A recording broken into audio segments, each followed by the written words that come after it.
This is a Swedish semla.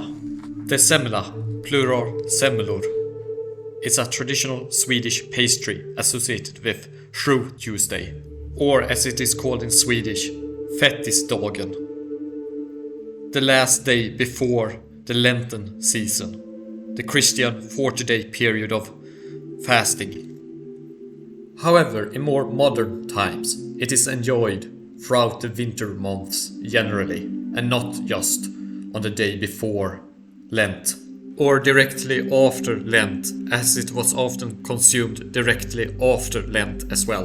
The semla consists of a cardamom-spiced wheat bun, which is hollowed out and filled with almond paste, then topped with whipped cream, before being crowned with the cut-off top of the bun, often in the form of a triangle, and then it is dusted with powdered sugar.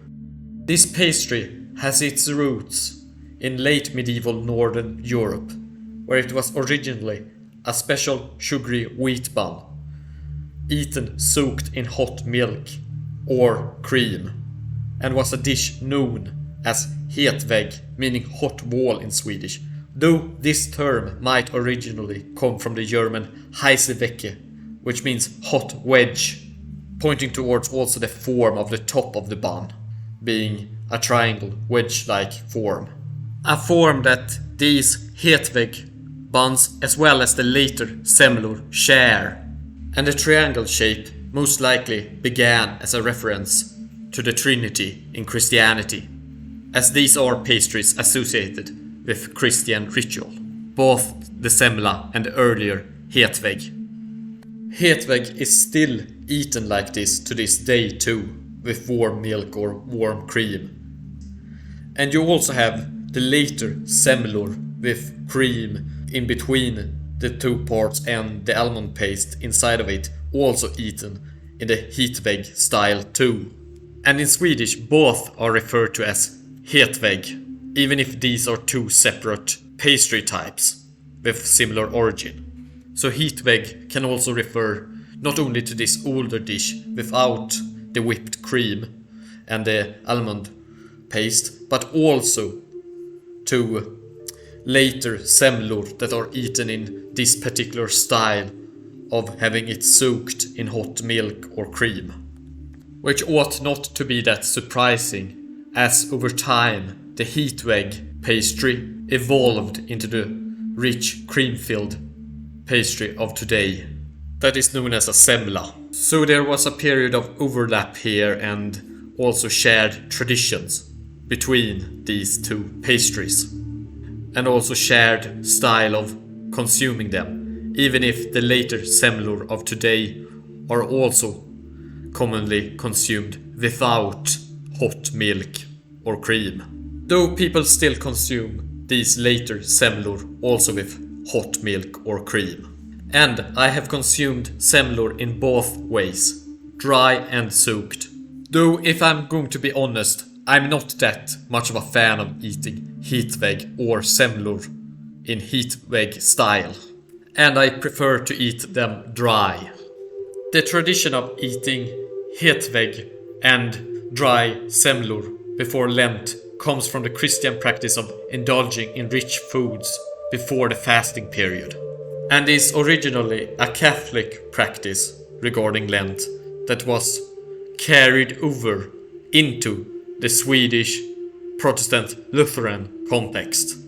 But in any case, eating hetvägg and the later semlor was part of mental preparation for Lent, mental preparation for an extended period of fasting, especially in the case of doing black fasting, which was popular among Swedish Lutheran Christian mystics. Black fasting being an extremely strict fast, which means that there is no eating during the day and only one vegetarian meal during night, without meat or dairy products at all. And Lent in the Nordic countries occurred at a time when you had limited amounts of vegetables and fruits available to you, meaning that you were pretty much limited to only eating bread during this fast. And no drink except water for 40 days. Now, I should point out that this was not a common Christian practice that every believer did, or does, as it is still practiced. But it was not that uncommon either, and especially among certain strict practitioners within the Swedish Christian traditions. And in such a context of this very strict fast, indulging in eating semlor before and after this 40 days period of fasting was kind of a way to celebrate and to mentally prepare yourself for the fasting to come and for its end once you were done with it. And furthermore, you had other Christian practitioners that still fasted during Lent, but not as strictly as doing a black fast, and still wanted to celebrate the beginning and the end of the fasting period. And semlor was a part of this sort of celebration and preparation for the fast and its end. Actually, hetvägg and semlor are often referred to as fastlagsbulle, fasting establishment buns, as they are connected to the dates of the beginning and the end of the fasting period. Also, just one thing to point out, consuming semlor at the end of the fasting period of Lent is actually quite similar to how people consume a lot of candy and sweet pastries at the end of the fasting period of Ramadan, as an established cultural practice in a lot of Islamic communities. Here, eating a sweet bun filled with cream and almond paste is kind of a reward for having endured the fasting of Lent, just as eating candy and sweet pastries is a reward for having endured the fasting of Ramadan. And just like in the case of the end of Ramadan and the associated Eid feasts, you ate a lot generally when you ended the Lent fasting. And semlor and hetvägg was part of this. Speaking about eating much and eating semlor, in the 18th century, King Adolf Fredrik of Sweden is said to have infamously died after having consumed an excessive meal, which included 14 semlor soaked in hot milk. This tragic event cemented the semla's place in Swedish cultural history as being associated also with overeating and overindulgence to an excessive amount, giving it also a sort of negative connotation despite its otherwise positive cultural connotations. Though this is Sweden, semlor are actually present in all of the Nordic countries in various regional variants.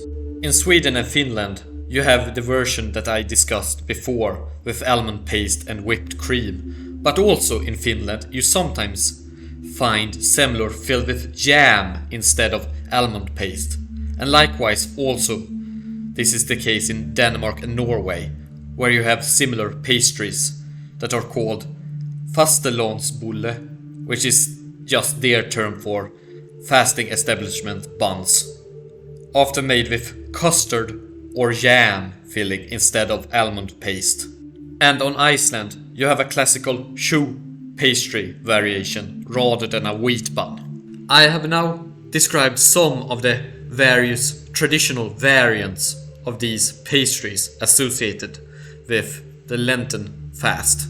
But while these traditional variants remain popular, creative variations of these pastries have also emerged in later times, including chocolate semlor, Nutella-filled semlor, and even savory versions using other sorts of fillings.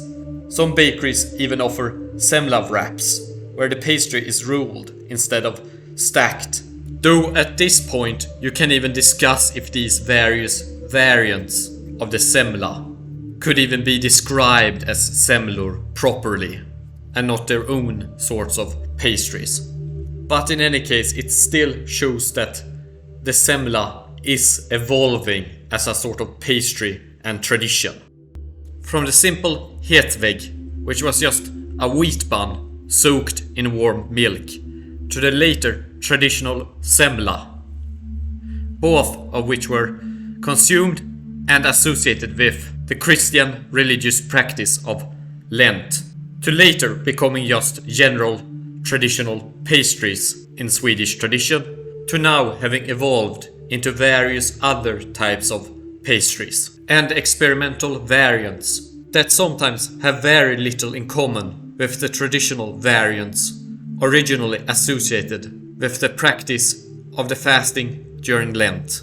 And I hope you liked this video about this traditional Swedish pastry associated with Lent.